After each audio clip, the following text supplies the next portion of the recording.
Hi friends, welcome to Madhu's dairy.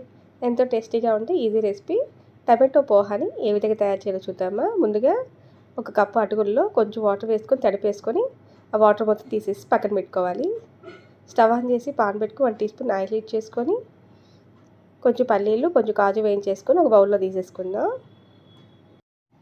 అదే పాన్లోకి spoon అల్లం ముక్కలు, స్పూన్ పచ్చిమిర్చి ముక్కలు, ఒక చాప్ చేసుకున్న ఆనియన్ ఒకటి, చాప్ చేసుకున్న టమాటో ఒకటి, సరిపడినంత ఉప్పు, కొంచెం పసుపు వేసి వేయించుకుందాం.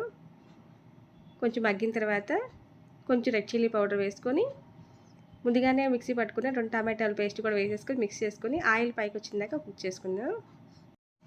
ఆయిల్ పైకి వచ్చింది కదా, ముందుగానే మిక్స్ చేసుకున్న అటుకుల్ని యాడ్ చేసుకుందాం.